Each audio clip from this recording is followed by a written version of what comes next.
of the Middle East and North Africa Center in Sussex. He's also, and this is one of his many dimensions, a contributing editor to the Jerusalem Quarterly, which is published here in Ramallah and has been with us for a long time, especially contributing very vibrant essays on Palestinian history, on the history of Bethlehem, and most recently work which encapsulated this beautiful, exhilarating work that we'll be discussing today. Jacob completed his PhD in 2010 at the University of Cambridge, where he spent a further 3 years as a research fellow before coming to Sussex in 2013. His monograph, Land of Progress, Palestine in the Age of Colonial Development, 1905 to 1948, was published in 2013 by Oxford University Press, and I believe it's your major work before this book disappeared. From 2017 to 2019, he was an AHRC Leadership Fellow working on the project Merchants and Miracles, Circulation and the Making of Modern Bethlehem. And before I will allow you to speak, I want to refer to an interview made for Jadaliyya, where you referred to Bethlehem as the most cosmopolitan, vibrant city in Palestine. And I know you mentioned this before coming to Ramallah, but I want you, when you make your presentation, to explain to us why you think Bethlehem is the bee's knees. So without further ado, please. Thank you so much سليم. بدي أحكي لحظة بالعربي. أنا أتشرف كثير بوجودي هون في رام الله ومؤسسة القطان، وبدي أشكر كل منظمين المناسبة بشكل خاص عبد وكل موظفين المؤسسة. شكرا لكم وشكرا كثير لدكتور سليم.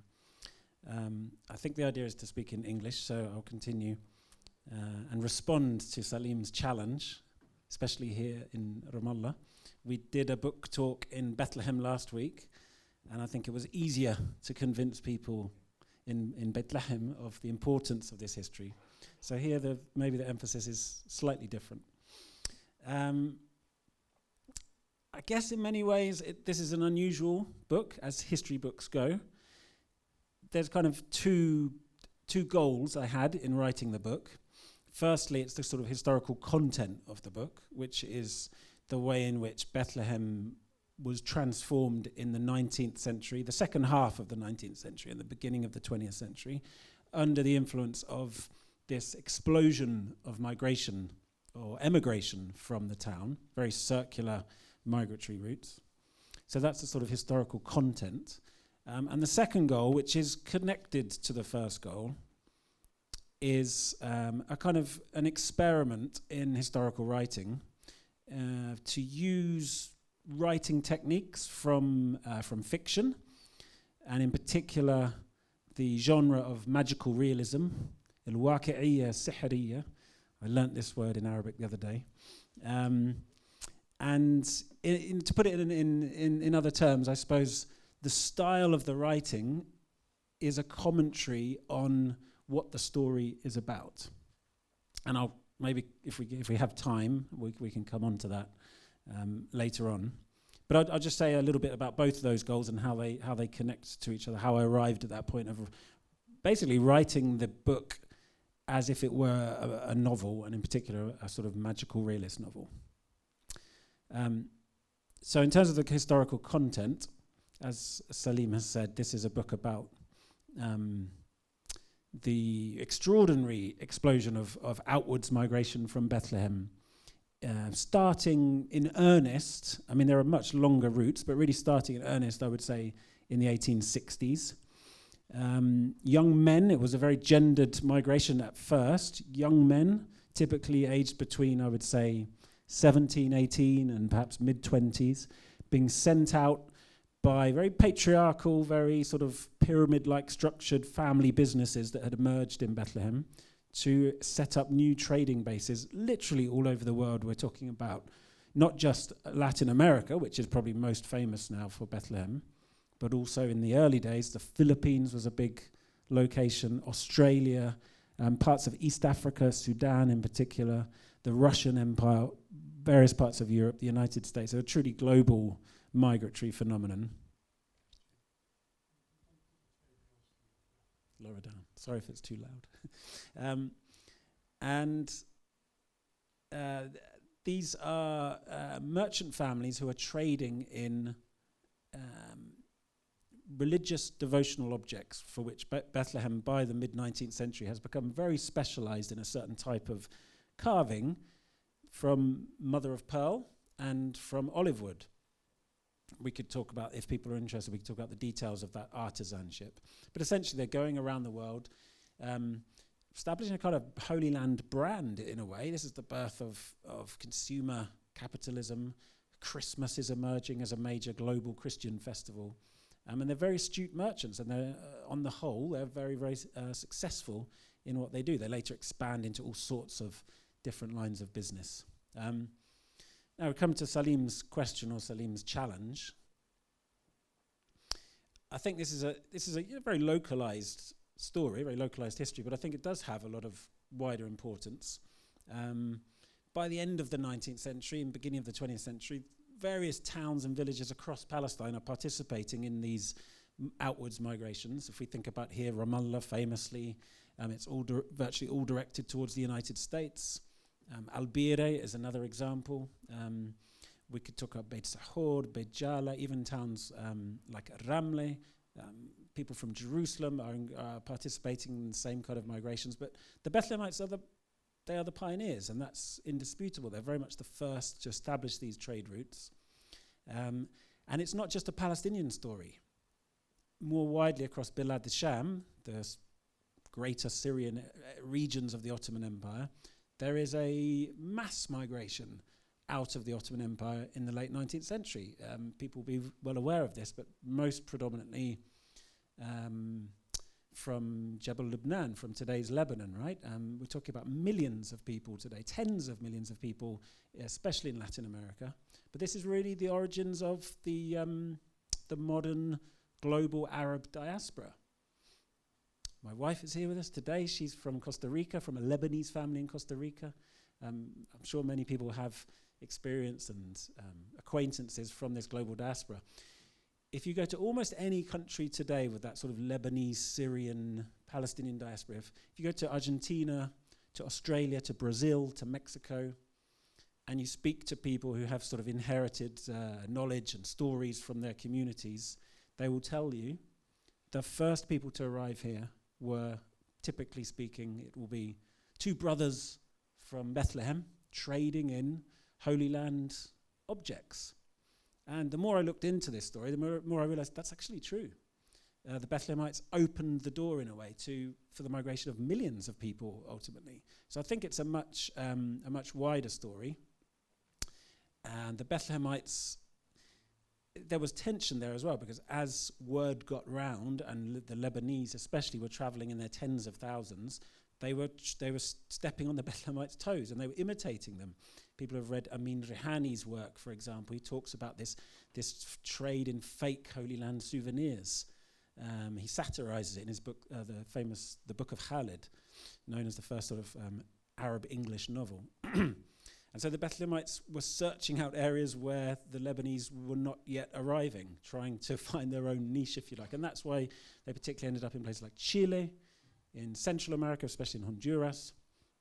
But it's a very central role that they played in this much bigger global migratory history.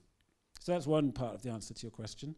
And then I think if we think about the transformations happening in Palestinian society at the end of the 19th century and the beginning of the 20th century, I think this is really, really important, just to, at a very basic level, to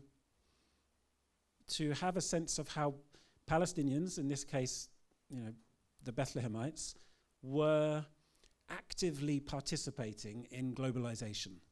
I think we've built over generations of historical work, tended to build up a picture of Palestinians being kind of passive recipients.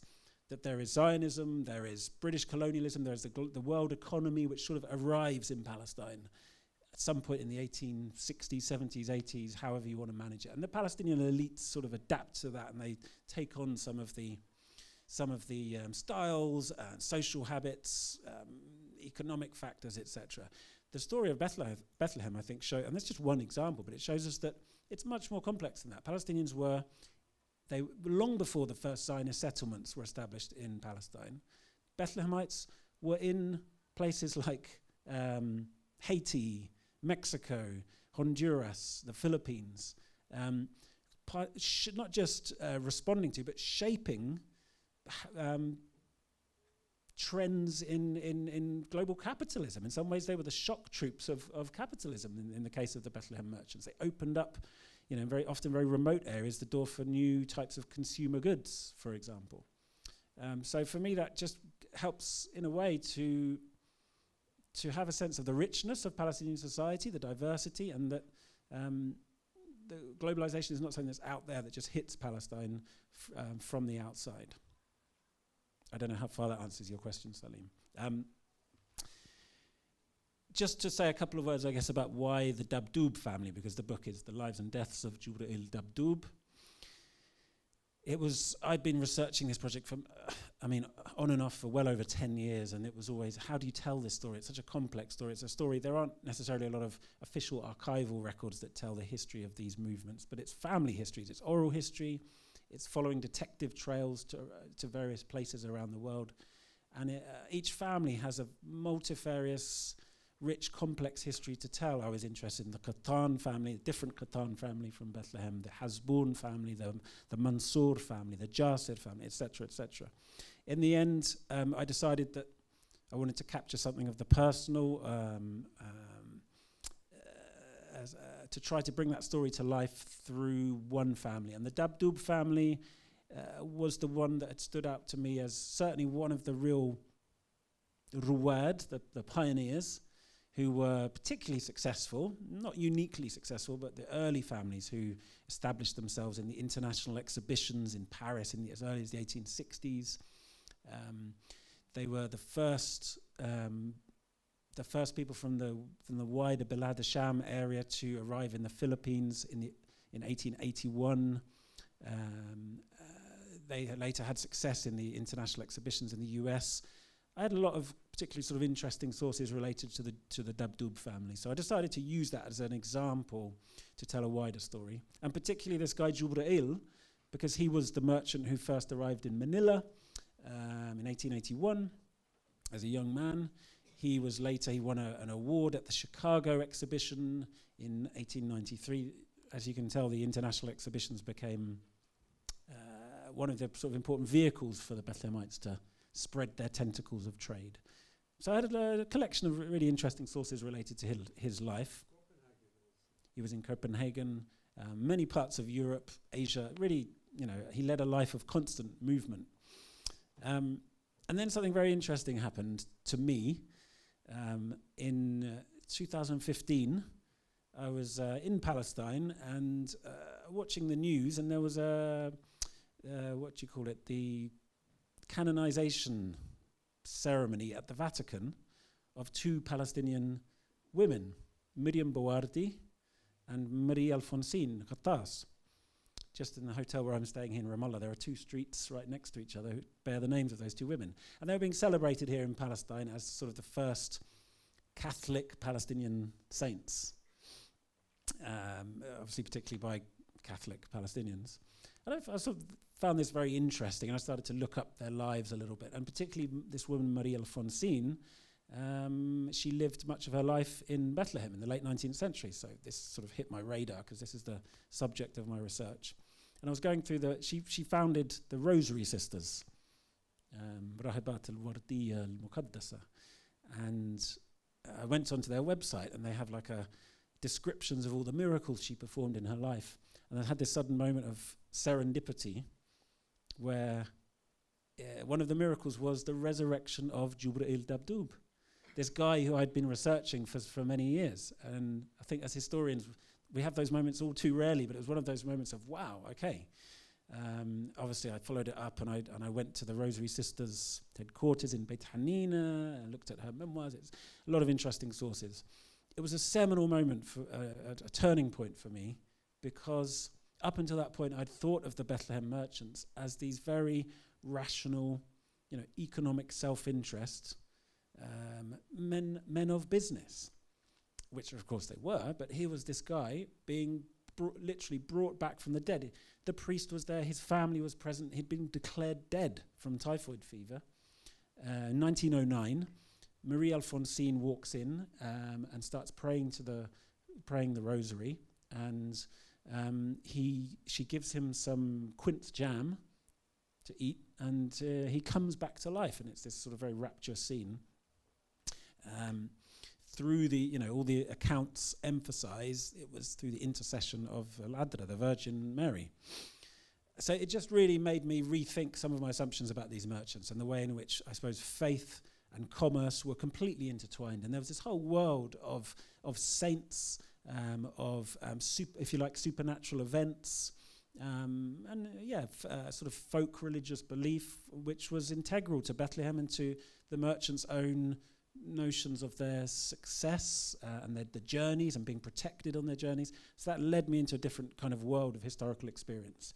And I started to experiment with different writing styles, because I looked into a lot of anthropological and sociological theory about miracles, and it didn't quite seem to hit the spot for me, because it was all very rationalized, talking about political economy, reciprocity, patronage, gift giving, all of which makes sense, but something was missing, which was the miracle itself, and the fact that everybody present seems to have believed that a miracle took place that day, and it was through the intercession or the intervention of the Virgin Mary. So in the end, I decided to experiment with fictional styles of writing, and particularly magical realism, as a way to tell that tale.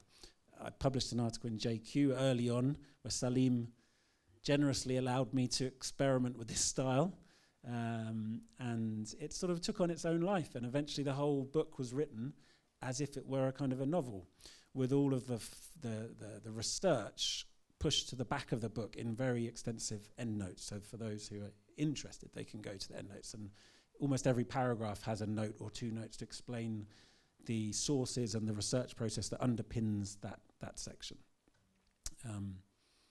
Why magical realism? Magical realism, I'd long been a fan of magical realist literature in Latin America, but also in Arabic writers, people like Emil Habibi, the Palestinian writer, Salim Barakat, the Syrian writer. Magical realist writers are very good or famous for turning reality on its head.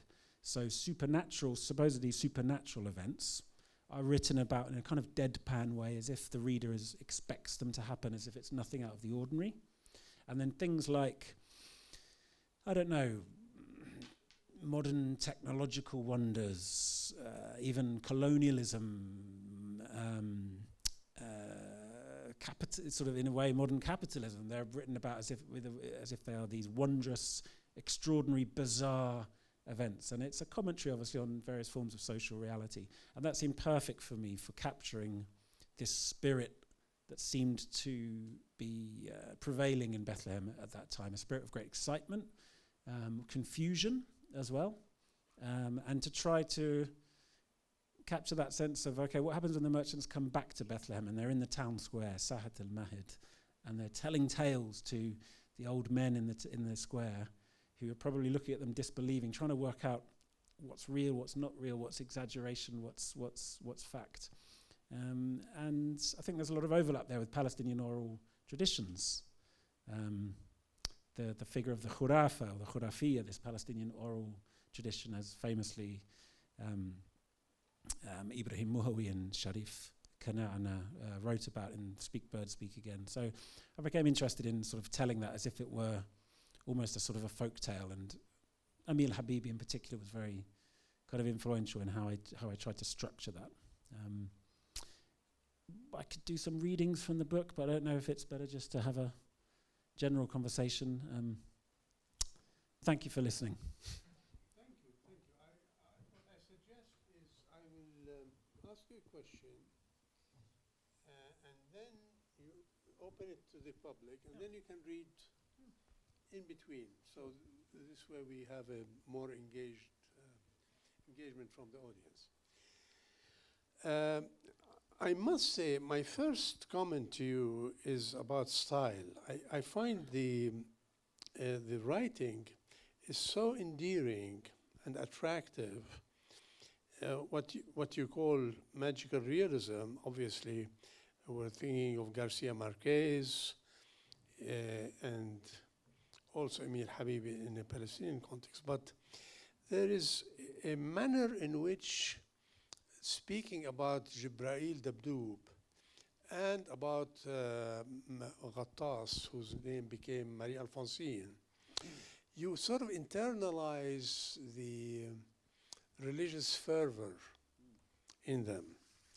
And at one point, the whole style, maybe you refer to that, becomes novelistic, which for many scholars, this is a bit provocative, since you have moved from scholarly, analytical manner of speaking to something in which the religious fervor becomes a way of telling the story. And I must say, reading it, I was shocked at the beginning, but then I became totally involved with your narrative, and you start believing what's happening in the way that Jubrail Dabdoub believed in the miracle of his healing, and in which Marie Alphonsine speaks to the angel of the Lord, saying, why, Ya Sitna Maryam, why did you choose me? I am like a bassist of the bass. I'm very poor. I come from a sort of illiterate family. I forgot if it's illiterate or not. Why did you choose me? And then we find that she was chosen by Mary, by the Virgin, specifically for that reason. And she was ordered by the Catholic Church to establish Rahbat al-Wardiyya, right? This is what happened. So are you saying Rahbat al-Wardiyya was not a global sisterhood until Marie Alphonsine came around to establish them? I see, okay. So I'm getting there. So then she goes to Transjordan, and there's a moving episode in your book where she comes in contact with the most peripheral side of Jordanian society, which is Catholic Bedouins. I mean, it's really marvelous how she begins to interact with Catholic Bedouins. And there's an episode where these Bedouin girls come to the church for confession for the first time, and they go straight to the confessional because that's where they have their wine and their burshami. And Marie Alphonsine notices that they have not confessed yet. And they said, we will never confess to a man. We'll only confess to you. So the evolution of this relationship with Marie Alphonsine is so moving. And I think it's a great artistry of Jacob Norris to have gone to Bedouin circles in Transjordan to trace this development. And my question to you is, how did you actually find archival material about this? How did you discover it? How did it came about? And the second question is more academic. I have to ask it because we're both fellow social scientists. But I noticed that there's a Weberian streak in your analysis. As I was reading, I was noticed that Jubrail Dabdoub is the marriage of mercantile capitalism with Catholicism. And it sort of challenges the Protestant ethic. But you seem to be saying that the belief system about the popular religiosity that has to do with the Virgin Mary had something to do with the way they accumulated their wealth. Am I misreading what you're saying, or is this a reasonable way of looking at it? Thank you, Salim. I hadn't thought about it in a Weberian way, but perhaps there's something to tease out there. The first thing I would say in response is that, I mean, it's very, very kind words. I want to make very clear, and I tried to make it clear in the introduction, I claim no literary merit here. I'm not a writer of fiction. I'm not skilled. I wish I was. So I'm not skilled in that. The book is a kind of an experiment, I suppose. What happens when we write a history book borrowing techniques from a particular literary genre. So I was very much imitating some of the classic styles of writing, phrases or structures of magical realism. Lots of sort of small things which and I make that clear in the footnotes. You know, this section is based on a part of a certain book, or etc. etc. So I'm certainly not trying to claim this as a literary merit, but it's an experiment in historical writing. What happens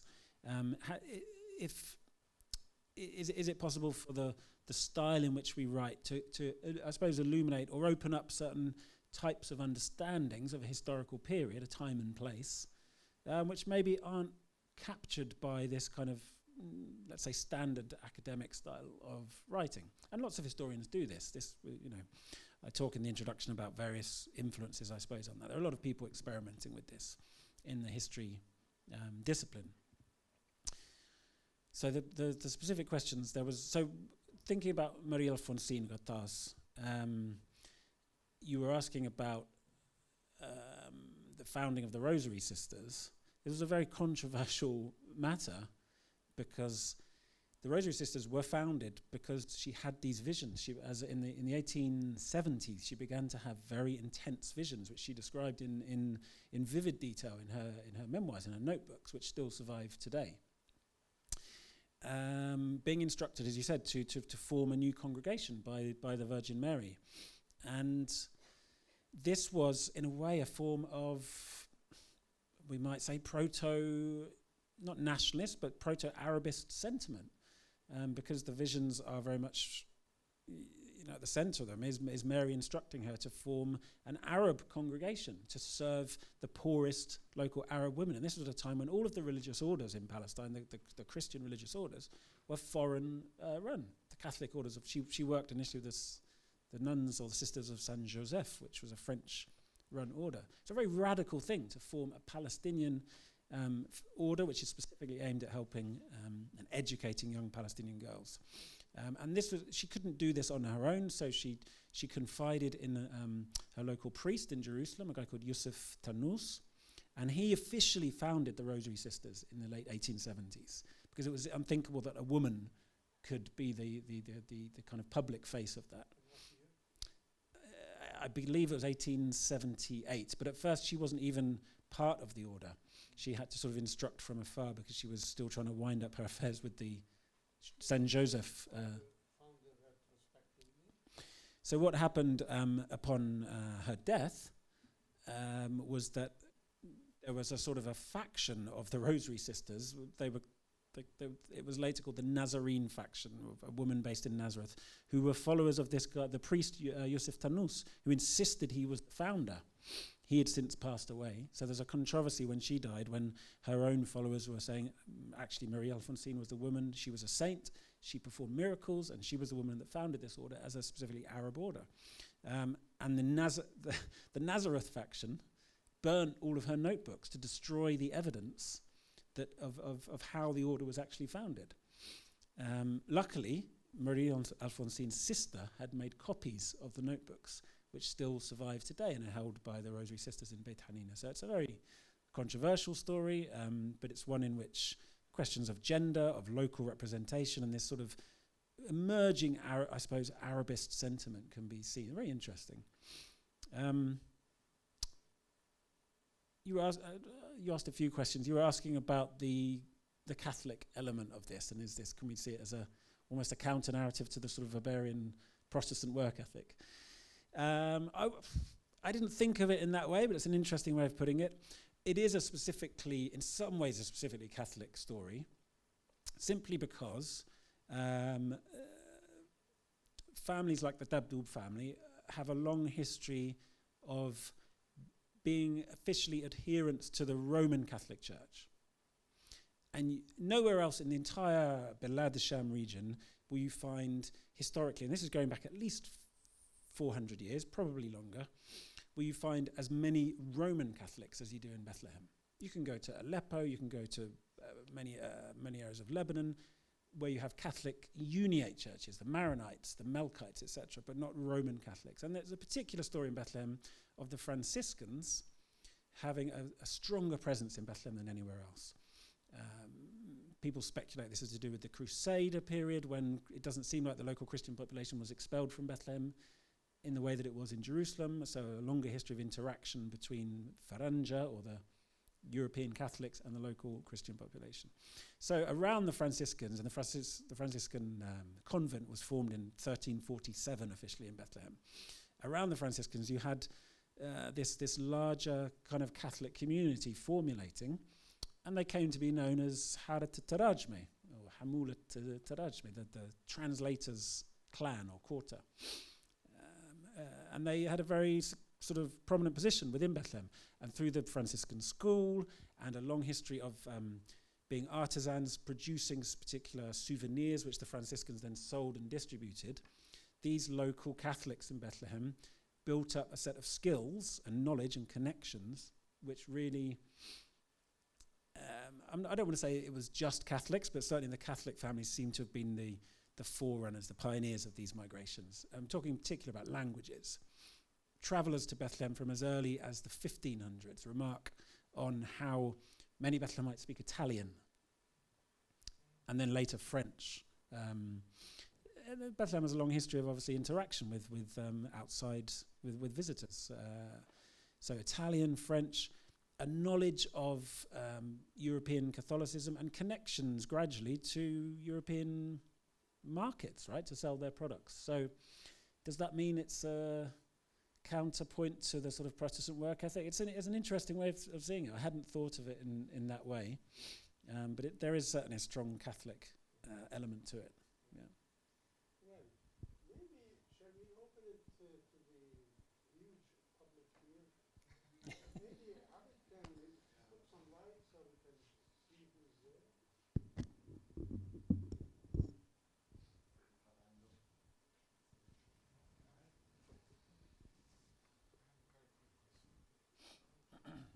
Thank you, Jacob. I can't wait to read the book.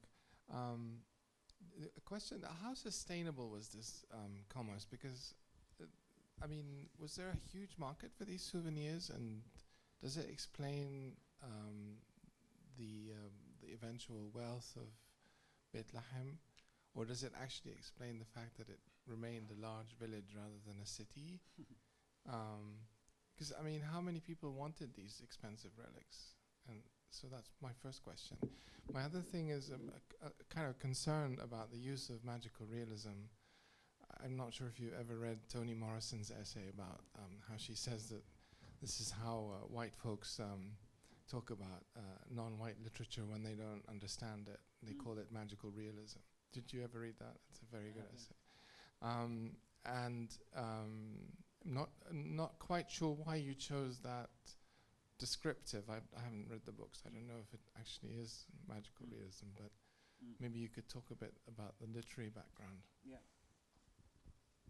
Yeah. Thank you. Very, very good questions. So the first question about the sustainability of of this business model.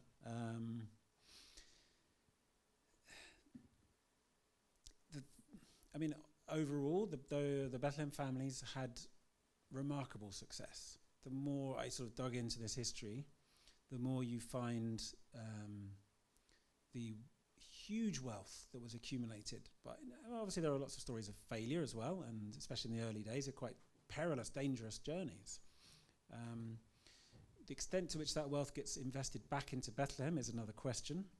If you look at Bethlehem's urban landscape, there is a string of merchant houses along Ras Iftais, or today's Sharia Nijmeh, the Star Street, which are specifically the early shops opened in this kind of business model. And then suddenly these pink stone palaces, which well outside of the old town, suddenly start popping up. Famously, Jasir Palace, you all know, the Dabdoub brothers themselves along Hebron Road in Bethlehem. So architecturally, it has an impact on Bethlehem, but the success really is felt abroad in the Mahajad, in the Fil Kharij. If you go to, people will know this, if you go to Chile, you go to Honduras, to many other areas, particularly in Latin America, you find Bethlehemite or descendants of Bethlehemites constitute economic elites, often in very poor countries, and that's led to some interesting relationships locally, but also with Palestine itself over time. So hugely successful, but also not sustainable in terms of how Jubrail's generation conceived of it. So once you start to establish these, we're talking here the 1880s, 1890s, trading bases all over the world, to sustain that, you have to start sending people out there more permanently. And by the time of the next generation after Jubrail, his children and his nephews and nieces, they are having to start families abroad. And a prominent trend is that very young girls, aged sometimes as young as 13, 14, very common, are sent to Bolivia, to Mexico, to Honduras, etc. And they start raising families abroad. And there's a huge anxiety. A lot of the book is about the masculine anxiety that people like Jubrail felt as the ties to Bethlehem are being weakened. Because you can only sustain that model if you have a presence in those towns. And particular anxiety about what happens when you start exposing women to the social customs seen as depraved social customs in not just the United States, but all over the wider kind of global scene, I suppose. So it's the nature of the system also contains its own kind of unraveling, if you like. The second question, which is a really good question about representation, I guess, right? Myself as a UK historian, very acutely aware of this uncomfortable relationship that the UK has with Palestine, a mixture of geographical distance but colonial proximity. And in the end, for me, adopting a sort of a novelistic, semi-fictional style of writing was actually a way to reckon with that. It was a way to be very, and I tried to explain this in the introduction, and there's a sort of longer essay at the back of the book, as a way to make it very clear that and I think all historians do this, but to make it very transparent that I am a weaver of stories. I am imposing an external sort of interpretation of this. And magical realist authors famously make the narrator very prominent. You feel the narrator in magical realism. And so sort of adopting some of those stylistic techniques was a way to make my position very clear, I suppose, in relation to the subject. And I really stress, and I tried to stress this in the introduction, that I'm not claiming somehow that I am giving you an authentic, that this is exactly how Bethlehemites felt, and that I'm somehow creating some exact recreation of Bethlehem society. This is a way, one of hundreds, and Bethlehemites themselves, through theatre, through oral traditions, through artwork, through history books, more sort of, I suppose, traditional history books, they have their own ways of telling these histories, and they're very creative and they're multifarious. So this is just one way that, I suppose, that stood out to me as a researcher, something that really stood out from the sources, a kind of zeitgeist from that time, seemed to be one aspect of the prevailing mood in Bethlehem of excitement, trying to capture that, but to make my relationship to that clear, I suppose. Yeah.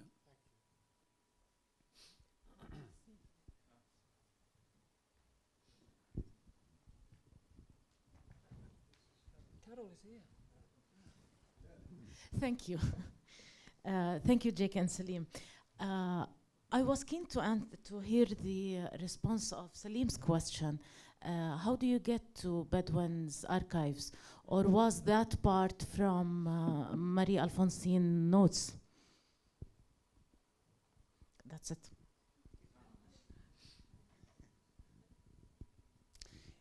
Yeah, I neglected that question, Salim. So the passages from Assault in modern-day Jordan,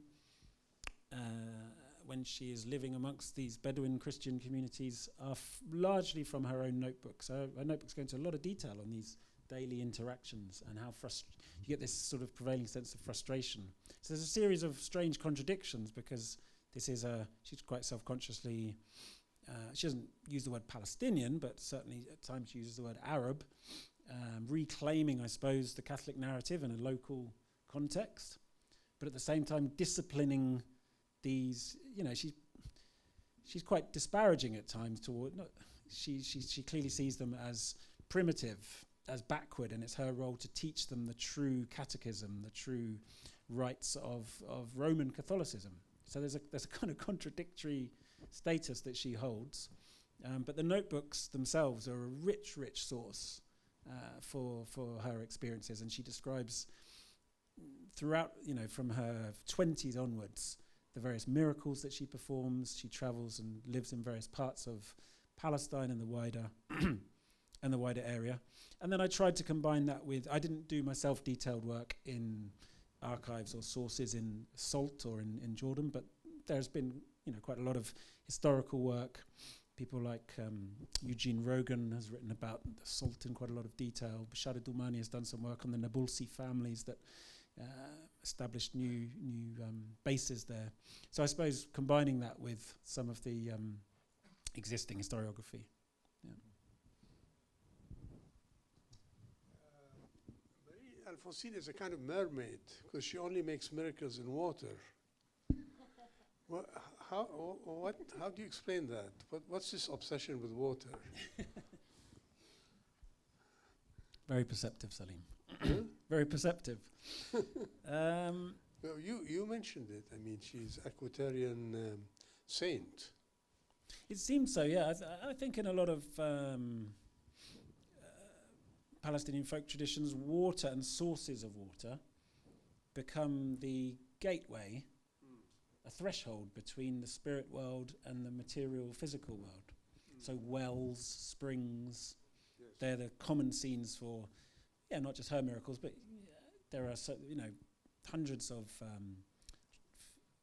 folklore traditions of saints who are guarding over certain wells. They're an entry point for jinn and for ghouls into the world of the living. So it's this sense of water being a point of threshold, a point of entry. And then that's combined with, in the miracle of Jubrail, she dips her rosary in water. And this is part of the ritual, I suppose, of conjuring the presence of the Virgin. Kanaan wrote a very famous essay on haunted springs, where he explains how the magical quality in Palestinian folklore with water and springs of life, and jinn, which you mentioned a lot. So if there isn't another question, maybe we can hear an excerpt.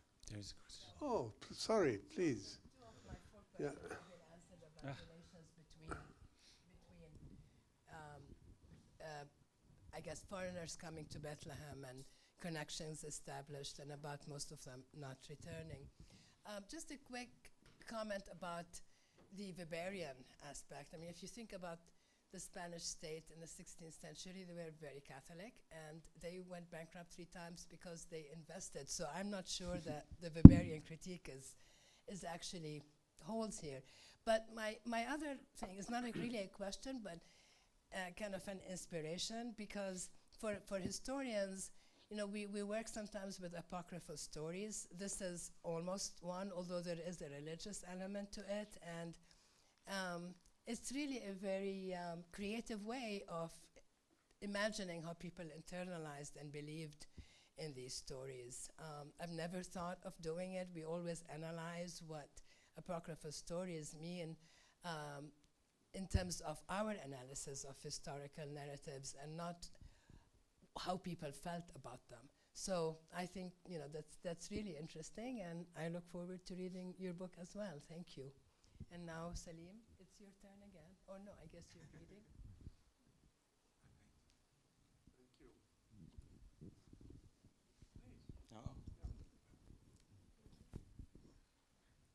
Thank you so much. I really cannot wait to read the book. I just have one question about, maybe the book mentions it. Are there any specific industries that the Bethlehemites exported from back in the time when you're historicizing that we could trace maybe to nowadays? Like, I understand that later it was very common, there were very common industries in Bethlehem that were exhibited also in exhibitions inside Palestine and the Arab world, but I wonder if we could trace these back to that period. Maybe like mother of pearl, etc. Yeah, absolutely. It's a long and rich history of artisanal production in Bethlehem, just as in so many different places in Palestine become specialized in certain crafts and art and trade. The 19th century, where most of this book takes place, there is a kind of flowering of a new, very specifically Bethlehemite style. And there is still these are objects which still circulate today and are often sold at very high prices in some of the most prestigious auctions around the world and is exhibited in museums and galleries, etc. And you can recognize immediately that this is a Bethlehem piece of work, and it's particularly in Mother of Pearl. This is due to, Mother of Pearl had been introduced in Bethlehem from centuries prior to that, and that, again, it partly relates to a history of producing goods for the Franciscans, and the Franciscans commissioning certain styles that they think are appealing to European markets. But the Bethlehemites take that in a completely new direction of their own in the 19th century, especially because of a new type of shell that starts arriving in Palestine and the wider area in the 19th century that comes mainly from Australia and the South Pacific. It's called Pinctada maxima, if you're interested in the specific details. But it's a very, they're big pearl shells with a very sort of high level of plasticity and sort of deep. The mother of pearl is the lining of the shell, and these shells allow a much more deep relief type of carving.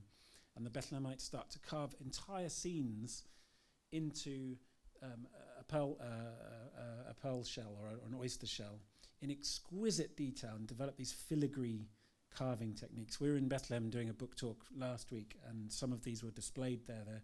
Some of you will know George Latimer, who has an incredible collection of these materials. So it's really a really important part of Palestinian artistic heritage, which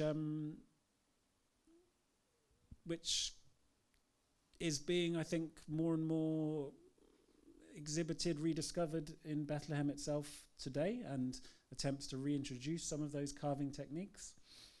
More and more sort of workshops are springing up and training centres around Bethlehem. And I suppose just in terms of what, more broadly, what did they trade in, thinking about the overseas migrations, that was a starting point for the Bethlehemites. They always began, including the Dabdoub family, selling Holy Land devotional objects, these Bethlehem-specific objects. Most of their sales, to be honest, were much more kind of mundane, everyday souvenirs, small crosses, rosaries, carved from olive wood with mother of pearl inlay, much less expensive, if you like, goods. But from there, they very quickly expanded into a bewildering array of import-export businesses. They tended to target countries where there wasn't a pre-existing kind of middle stratum of importers. The Bethlehemites developed ties to sellers of consumer goods in Europe and North America, and they would go to places like, for example, Honduras, the north coast of Honduras in the late 19th century. There were no merchants who were able to bring in, we're talking about small goods, mirrors, perfumes, plastic combs. These were the starting points for them. And then they would sort of expand from there. Most commonly, as time went on, as you go into the 1920s and 30s, they really make their money in textiles. Importers of textiles in all over Latin America is a very common story. And they start opening the first factories as well. Some of the first mechanized garment factories in all over Latin America are these Bethlehemite families. Bethlehemite, I should say, also Beit Jala, Beit Sahur, the wider Bethlehem area. Yeah.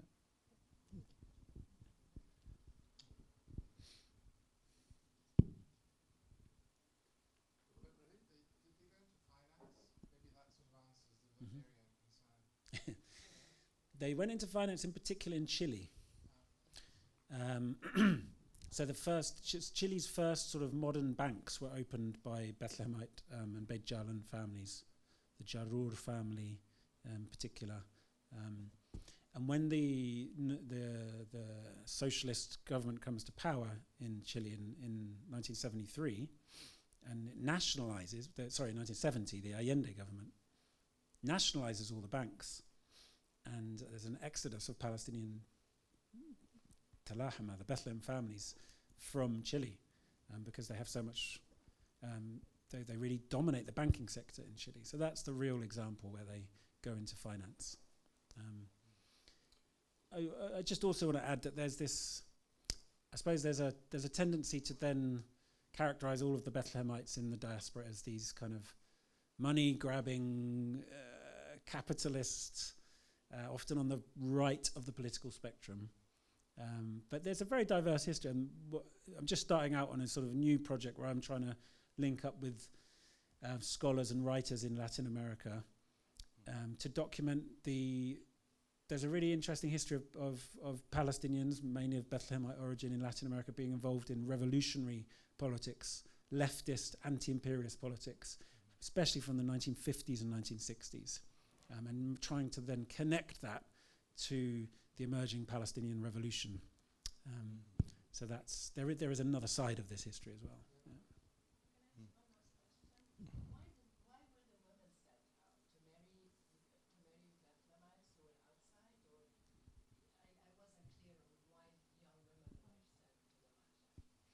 So there's an intense sense of, what's the word, pride, honor, attachment to Bethlehem, and a need to remain endogamous, I suppose, to marry within Bethlehem families. So if you have young men who are then sent out to run shops on the other side of the world, there's a real fear that they'll start marrying into local society. So they have to almost have this production line of women to be sent out to marry them. Salim and I know very well Kathy Kenny, who's the granddaughter of this woman, Katrina Saade, who we have some really amazing letters and personal collections from her grandmother. One example, but she was born in 1900.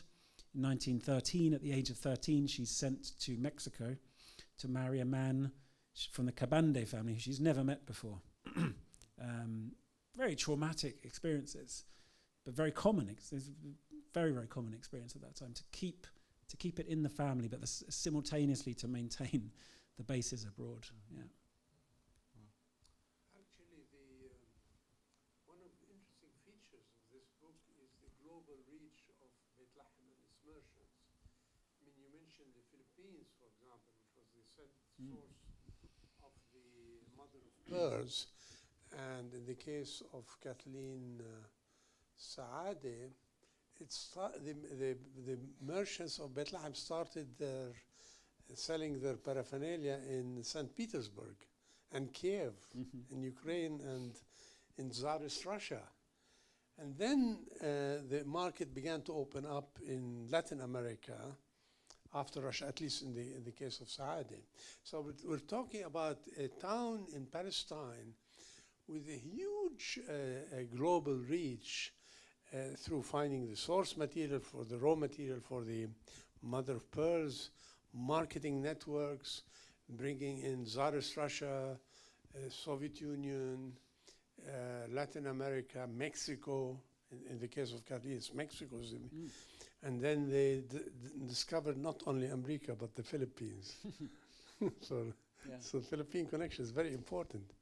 People may be familiar with this, but America is it kind of becomes a byword for anywhere abroad, right? Stories of I have a cousin in America or America.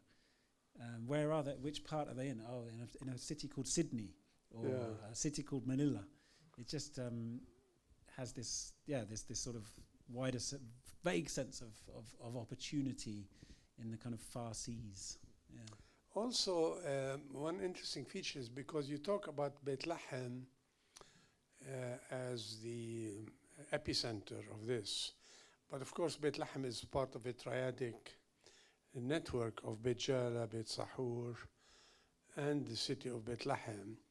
And it's interesting because you stress the entrepreneurial element in Bethlehem.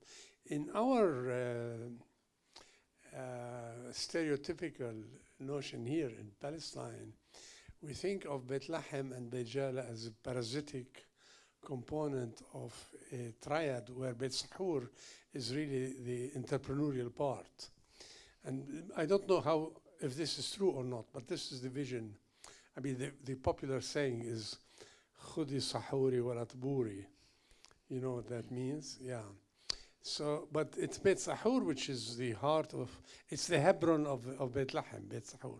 It's the dynamo of the entrepreneurial skill. But maybe we're talking about different periods, because in the period of Jubrail Joub, people were still going, getting the raw material, selling cotton, selling paraphernalia.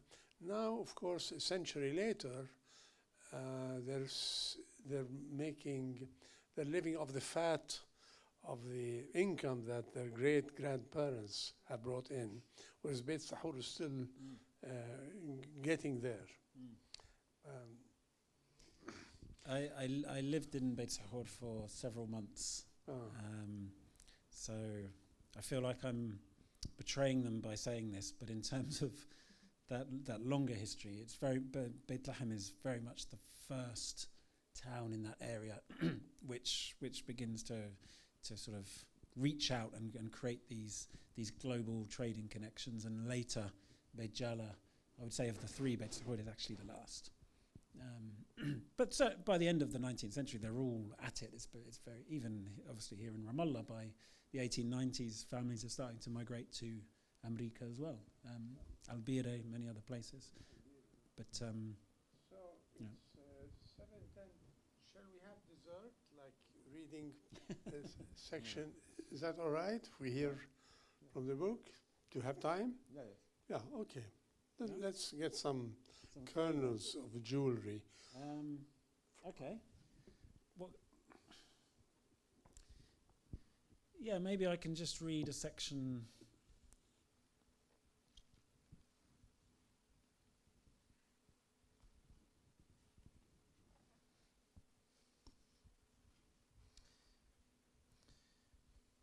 Yeah, I'll read a short section from a passage of the book where it's describing some of the first journeys across the Andes as the Bethlehemites tried to make their way to Chile, as they would be arriving in Buenos Aires, in Rio, and finding already hordes of Lebanese traders there selling trinkets, selling, as they saw them, fake Holy Land goods. So they moved on, always searching for the next markets, and they had heard about this place on the other side of the Andes. So I'll just read a section that is describing some of those early journeys. The stories that made their way back to Bethlehem told of how these intrepid young men climbed so high they disappeared into the clouds, some of them never to be seen again. There on the rooftop of the world, they faced a coldness they did not know existed, and snowdrifts deeper than an entire wadi in Bethlehem. The casucha huts, once the pride of the Spanish imperial troops, had long since been left to ruin, providing scant shelter from the ferocious winds, avalanches, and rockfalls. Those who made it to the Punta de Vacas plateau, still alive, enjoyed some brief respite before ascending once more, this time into the granite gorges around Puente del Inca and Las Cuevas, and then eventually up to the highest point of the pass at over 13,000 feet. Here they found themselves surrounded by the tallest mountains in all America, where the air was so thin that breathing itself became the most pressing task. Officially, they were already in Chile by this point, but in reality, they were in no earthly country. They looked around them to see a lunar landscape of soaring granite peaks. It would take weeks for anyone to realize a traveler had disappeared beneath a snowdrift. Praying their mules would keep their footing as they made their way down the steep descent. Those fortunate enough still to be alive eventually came to the Chilean border control at Guardia Vieja, and beneath it in the valley below, the welcoming lights of Santa Rosa de los Andes. It was impossible to say how many of these young pioneers completed the Camino de los Andes.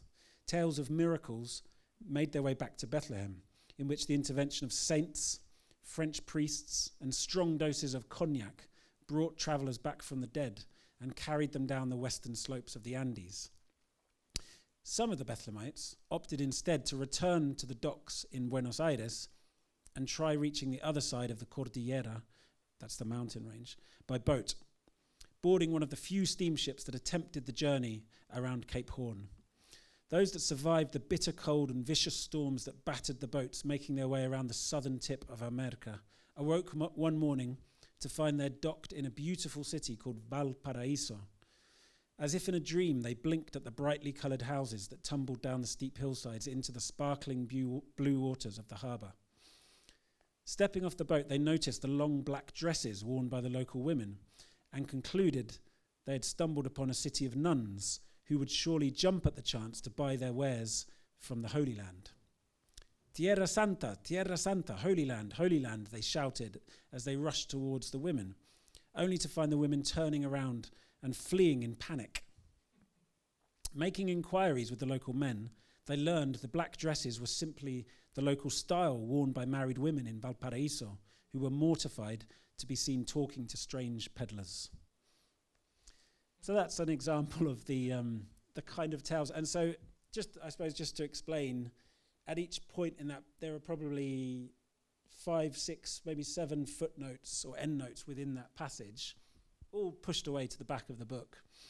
For example, where it talks about tales of French priests and strong doses of cognac, there are some surviving tales from Chile of people who made those crossings in the very early days, talking about how a French priest carrying cognac had brought one of the travellers had died from frostbite and were brought back to life by the cognac that this French priest had. So these details are kind of told in a kind of novelistic way, but hopefully at least there is a sort of base of research underneath it. Or likewise, the stories about the women dressed in black in Valparaiso, this Chilean port city. A woman called Victoria Catan de Hirmas. That's how in Spanish they make the surnames as when they get married. So the woman from the Catan family who married someone from the Hirmas family. She wrote a really interesting story about her journey by ship in the late 1919, 1920. And she tells this story of these early merchants who arrived in Valparaiso trying to rushing up to the women thinking they were nuns because the black dresses were the fashion at that time in Valparaiso, and the women fleeing in panic as they approached them. So it's trying to capture these anecdotal, sometimes quite bizarre, comical, strange tales. If only she would know that you would tell her story in the Qattan Foundation. Different Qattan, but nevertheless, yeah. Thank you so much. Thank you so much. It's been a lovely evening, and I hope we're looking forward to see the book, which should be arriving soon at the educational bookstore in Salahuddin Street.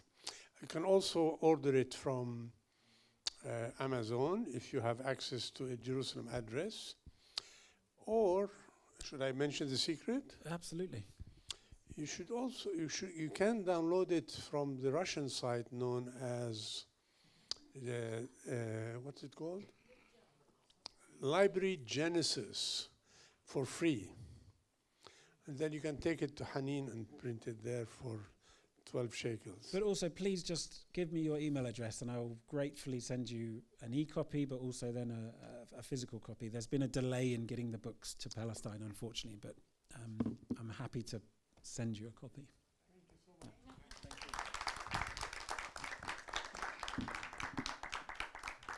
I don't want to wait until I read the book. How long was he dead before he came back to life?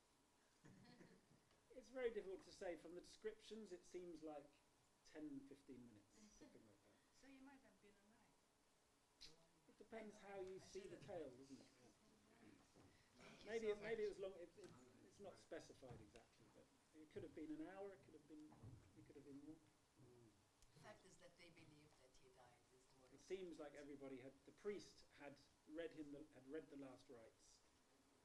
His sister had started to rip her dress, which was the custom, we're told at that time, when somebody from the family dies. So everyone had assumed he was dead, it seems like. Thank you so much. Thank you.